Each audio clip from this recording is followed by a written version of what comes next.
Vénus-Saturne vient m'interroger sur ma capacité ou mon incapacité à me couper de ma sensibilité. A fortiori, avec Saturne en Poisson, quelles vont être mes émotions, le monde émotionnel? Est-ce que je suis capable d'accueillir l'autre dans sa spécificité, les autres? Ou au contraire, est-ce que je vais me réfugier dans un monde entouré de murailles, un monde artificiel, un monde un petit peu onirique, le monde des enfants, où je serai comme ces chevaliers enfermés dans leur tour de verre, sans aucune connexion avec le monde réel. Bonjour à tous, Vénus carré Saturne, 8 juin à 8h27. On sera au moment du carré exact, au moment de la célébration du débarquement sur les plages de Normandie. Saturne le passé, Saturne le temps, Saturne aussi le réalisme contre Vénus-Soleil. Vénus qui est dans le cœur du Soleil, la nouvelle lune qui s'est passée là à ce carré qui vient amener une touche de fragmentation, de blocage, et qui vient me raconter aussi les fantômes du passé, les fantômes de mon passé, de mon histoire. Et en ce moment, alors même qu'il y a des paroles qui sont prononcées sur le risque d'un conflit, eh bien, nous sentons tous un petit peu courir dans nos mémoires, courir dans nos lignées transgénérationnelles, ces vieux fantômes de nos ancêtres qui ont durablement souffert de la guerre. C'est un petit peu ça que ce carré Saturne-Vénus, Soleil vient m'évoquer. Alors une personne m'a dit, pourquoi vous n'avez pas parlé de ce carré en parlant du Casimir? J'ai préféré faire une vidéo un peu positive sur Vénus-Soleil pour y laisser ce côté esthétique, ce côté doucereux, ce côté bienveillant et réserver cet aspect un petit peu difficile, incroyablement pragmatique, très politique aussi, de Vénus-Saturne. Pour revenir à l'histoire, De Gaulle avait un carré Vénus-Saturne dans son thème de naissance, Hitler l'avait également. On retrouve ce carré chez de nombreux politiques. Eisenhower l'avait aussi, pour le pire comme pour le meilleur. C'est un aspect qu'on retrouve chez de nombreux chefs d'État, Jacques Chirac et le très clivant Netanyahou à l'heure actuelle. Juste après la nouvelle lune, ce carré arrive, ce carré exact, et il y a un instant, durant les commémorations, j'écoutais le discours du président Macron et j'ai coupé le discours. Je ne pouvais pas l'écouter. Son discours était magnifique, il était lyrique, il était très bien rédigé, sauf que son discours, en parlant du débarquement, l'abordait sous l'aspect narratif, un narratif très cinématographique qui misait sur l'émotionnel. Et je pensais en même temps à ma vidéo sur Saturne-Vénus. J'ai envie de dire que la guerre, c'est tout sauf beau. Et tous mes amis qui, malheureusement, se sont retrouvés dans un conflit, ils m'ont fait la guerre, ils m'ont tous dit la guerre, c'est ce qu'il y a de plus moche. C'est la dislocation de la chair. Et c'est un peu ce que Saturne va venir nous raconter. On est très loin d'un narratif romantique. Tous ceux que j'ai connus, malheureusement, qui ont connu ça, aussi bien ma grand-mère qui était résistante, et qui a littéralement traumatisé ma mère, qui était toute petite, en lui disant si un jour je suis arrêtée, tu fuis, que ce soit un de mes anciens amis qui avait servi dans la Légion étrangère, que ce soit d'autres personnes, des proches, des entourages, mon grand-père, mes deux grands-pères, l'un gazé pendant la guerre de 14-18, avec des séquelles importantes, et l'autre qui pudiquement ne parlait pas. Eh bien, l'histoire est cruelle. Cruelle avec les perdants, et cruelle avec ceux qui font la guerre et qui la subissent. Alors, il y a bien sûr un narratif romantique. On va parler du culte du héros, des cultes quasi mystiques, de personnalité ampoulée, c'est très bien dans les livres. C'est ce que Saturne, Vénus vient me raconter. Il y a des choses à laisser dans les livres, à laisser définitivement au passé. Et dans ces configurations-là, Vénus, Saturne, Soleil, on vient me parler d'un passé. Est-ce que j'ai envie de le déterrer ou pas? Personnellement, depuis qu'on parle de cette tension qui monte, de ces énergies, je ressens en moi ces mémoires transgénérationnelles, ces mémoires de ma famille qui sont en souffrance, qui sont en grande difficulté. Alors Saturne vient bloquer. Saturne, c'est aussi le karma. C'est aussi celui qui va me montrer les conséquences de mes actes. Ou j'arrive à trouver un accord diplomatique, ou je ne le trouve pas, et il y aura un prix à payer. Lorsqu'il y a un prix à payer et que Saturne présente la note, elle est en général salée. On le sait tous, lorsque Saturne se fâche, nous nous inclinons tous. Saturne n'est pas la planète la plus joyeuse du zodiaque. Lorsque nous avons dans notre thème de naissance, a fortiori quand on est une femme, un carré Saturne-Vénus, on sait très bien quelles en sont les conséquences. C'est une position planétaire très dure pour les femmes. On va me confisquer le ludique, ça va amener des échecs affectifs, des femmes privées d'amour, ça va amener de la désillusion, ça va amener quelque chose d'affectif dont je suis privée. Ça va aussi me confisquer la capacité au plaisir, à l'union charnelle, à l'union sensuelle. Les femmes ont tout un besoin, comme les hommes d'ailleurs. Mais Saturne-Vénus joue plus dans les thèmes féminins que masculins. Pourquoi? Parce qu'on va se couper de sa féminité. On va se couper de sa capacité orgasmique. Il va y avoir une confiscation. Une confiscation du modèle féminin par le masculin. Et on retrouve cette thématique chez des femmes modèles de peintres, par exemple. Donc Camille Claudel, avec ses amours tumultueuses avec Rodin, qui a fini en hôpital psychiatrique. Il y a de la désillusion. Il y a quelque chose qui n'arrive pas à prendre sa place, quelque chose qui n'est pas entendu, qui n'est pas écouté. Alors c'est un aspect ancien.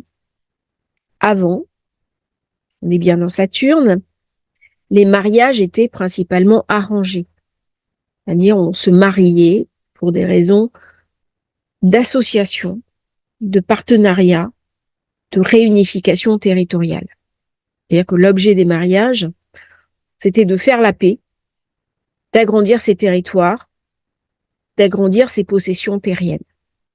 Et on voit bien dans cet aspect, qui n'est pas du tout un aspect joyeux au niveau conjugalité, ça montre bien les mariages forcés d'avant, dont le but était Saturne, Vénus se mettait au service de Saturne, donc au service d'une propriété foncière. On replace cet aspect dans des thèmes plus anciens, ou des pays où la femme n'a pas voix au chapitre pour le choix de son compagnon. Eh bien, avec ce genre d'aspect, il y a fort à parier qu'elle soit mariée par le clan sans avoir voix au chapitre et que ça emporte chez elle une forme de désespoir qu'elle va tenter de noyer autrement par d'autres aspects du thème. Dans une société où la relation est basée sur l'amour, eh bien, elle va avoir plus de mal à rencontrer l'autre et surtout à être dans une relation qui tient. Une des illustrations parfaites de cet aspect, c'est Béatrice Dalle, avec tous ses problèmes relationnels, ses chocs, ses violences aussi, et où il y a quelque chose qui est dépossédé. Avec certains aspects, ça va donner aussi des personnes qui ont un corps dégradé. Je pense à l'artiste Frida Kahlo, qui portait un corset, ou au chercheur Stephen Hawkins, dont la structure osseuse, dans la charpente osseuse, était dégradée. Dans un thème masculin, ça va donner des hommes assez à l'ancienne, peuvent avoir une certaine crainte avec des femmes intelligentes, des femmes trop libres, des femmes trop indépendantes. Et du coup, on a besoin de se positionner dans une relation à l'ancienne, une relation qui peut devenir contrôlante. C'est pas toujours le cas, mais il y a le besoin de décorréler le masculin et le féminin. On n'est pas sur un rapport égalitaire. Et là, je citerai Gérard Depardieu. Hein. Il y a mes émotions qui sont confisquées. Alors, si mes émotions sont confisquées, je peux m'impliquer ailleurs. Et je peux m'impliquer où? Dans le politique. Jacques Attali a un carré Saturne-Vénus. Je ne suis pas en prise avec les émotions. Les émotions ne vont pas m'empêcher d'avancer. Elles ne vont pas se mettre en travers de mon chemin. Et du coup, je vois le monde autrement que par le prisme des émotions. Alors même que là, Saturne est en Poisson. Avec le Poisson, on est vraiment dans le monde de l'émotionnel. Mais Saturne amène un coup de froid. Il amène aussi une rigidité. Dans le carré avec Vénus, il confisque la fluidité du Poisson pour aller vers quelque chose de très dur, de très cassant, de très carré. Et on voit bien au niveau du verbe entre chefs d'État actuellement, dans les jours qui sont là, quelque chose qui s'est durci. Un discours qui devient très tendu. On s'affronte dans le verbal. On est dans le Gémeaux. Hein. Le Gémeaux, c'est la communication. Il y a une dureté sur les conséquences, sur les menaces. Le problème, c'est que Saturne, il est dans le Poisson, il est dominé par Neptune, qui lui aussi est dans le Poisson. Est-ce que mon action est juste? C'est la question à se poser. C'est-à-dire, ok, je suis dans mes rigidités, je suis dans ma structure, je refuse de changer, je refuse d'évoluer, de bouger, mais est-ce que je suis dans le juste?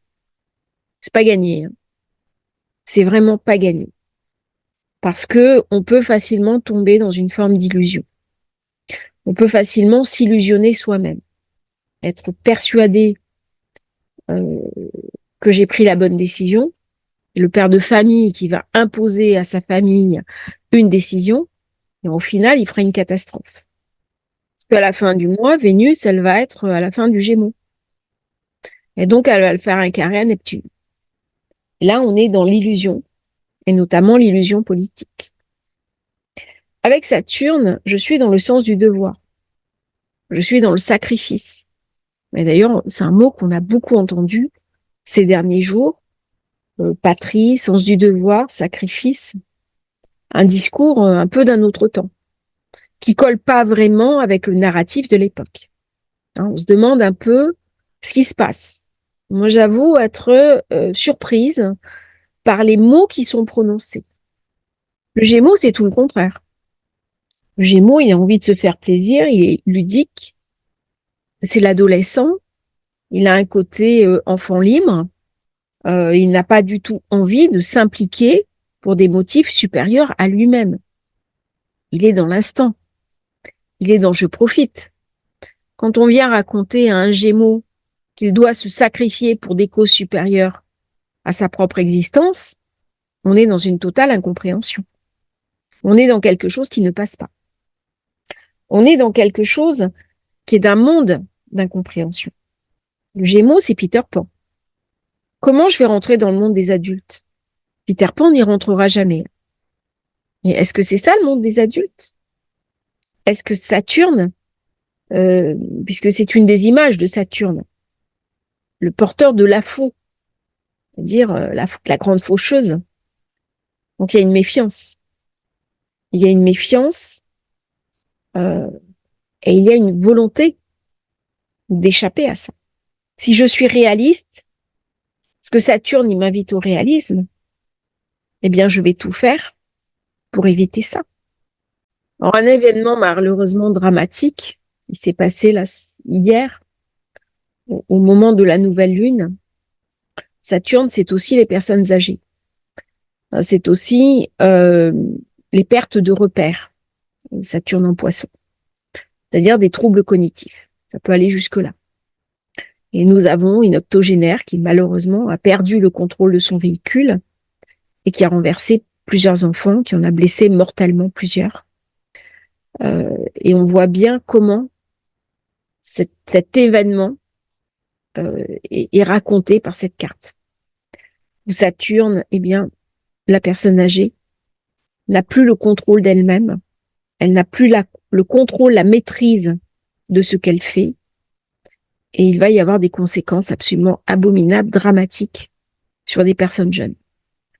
La question de la jeunesse, la place de la jeunesse, va être posée dans les semaines qui viennent. On est dans le Gémeaux. Il va y avoir un durcissement des tensions, des conflits, des incompréhensions entre le monde ancien et le monde nouveau. C'est pas fluide. Ça ne se fait pas dans la facilité. Comment je peux amener les deux à échanger, à discuter? Mais pour l'instant, on est dans une forme de rigidité. Il faudra attendre que ces planètes passent les unes derrière les autres en Cancer pour avoir une sortie de crise. Mais pour l'instant, c'est durci. C'est-à-dire, j'ai un stellium avec énormément de puissance et toute cette puissance va passer au carré de Saturne. C'est-à-dire que je vais être invitée à perdre quelque chose pour aller de l'avant. Ce que je vais perdre, c'est une partie de mes illusions, une partie de mes espérances. Mes espérances étaient aussi une forme d'illusion, et c'est uniquement par le passage au pragmatique, au réalisme, que je vais pouvoir mettre en place quelque chose de nouveau. N'oublions pas, nous arrivons au solstice. Dès que je suis dans le solstice, je recommence un nouveau cycle. Et ce nouveau cycle, il arrive avant la prochaine pleine lune. On est donc dans le dernier événement lunaire de cette nouvelle lune, avec ce carré Saturne qui m'oblige de gré ou de force à être pragmatique. Et ce pragmatisme, eh bien, nous verrons dans le thème du solstice comment il va être vécu pour l'avenir. Pour finir, je dirais que cet aspect Vénus-Saturne se retrouve dans le thème de la Ve République. Il vient donc particulièrement impacter un pays comme la France. Et c'est aussi une des raisons pour laquelle il impacte nos présidents, mais pas uniquement. C'est un aspect qui parle de grandeur. C'est un aspect qui parle d'engagement et de sacrifice. Pour finir, je dirais que le président Macron n'a pas cet aspect dans son thème de naissance. Le degré s'habillant sur une estrade, entouré de colonnes sur lesquelles figurent des attributs alternativement guerriers et musicaux, un homme est debout, tenant dans sa main une lance et de l'autre une flûte. À côté de lui, un gantelet d'armure et un violon. Je trouve ce degré très intéressant par rapport aux commémorations qui ont lieu actuellement, puisque nous avons un président sur une estrade. C'est presque un avertissement. Qu'est-ce que nous allons choisir? Qu'est-ce que nous allons décider? Alors, il y a une partie de nous, par Saturne, qui nous échappe. Il y a une partie de nous qui nous est confisquée. Nous n'avons pas totalement plein pouvoir sur les événements, notamment les événements mondiaux et les événements qui dépassent notre thème. Mais je ne nous pense pas impuissants. La Saturne, Vénus est un avertissement. Nous avons tous la possibilité de faire quelque chose, de dire attention, il y a un risque. Il y a un risque pour l'avenir. Il y a quelque chose d'une sagesse à mettre en place, d'une profondeur, d'une compréhension. Et c'est quand j'arrive à me connecter sur cette sagesse et cette profondeur que je vais basculer cet aspect Saturne-Vénus-Soleil en quelque chose de presque grandiose. C'est-à-dire que tout aspect, notamment négatif, devient un réservoir d'énergie fantastique pour me battre, pour me dépasser, pour aller dans une forme d'élévation de moi-même. N'oublions pas que Saturne, c'est le côté élévation. Mais c'est aussi le rattrapage karmique de mes actes. C'est-à-dire, Saturne me prépare la note. Et à un moment donné, il vient me demander l'addition. Et c'est un des principes de ce thème qui est très intéressant, qui est très subtil, alors même qu'on est sur Saturne. Et nous allons voir dans les jours qui viennent plusieurs manifestations très dures de cet aspect à travers des événements qui vont venir toucher notre émotionnel. Je vous remercie d'avoir suivi cette vidéo. J'espère qu'elle vous aura intéressé. N'hésitez pas à liker et à vous abonner à la chaîne. Et si vous souhaitez commander votre thème de naissance, votre révolution solaire, vous avez le lien dans la description. À bientôt pour un nouveau partage sur Astrologie Facile.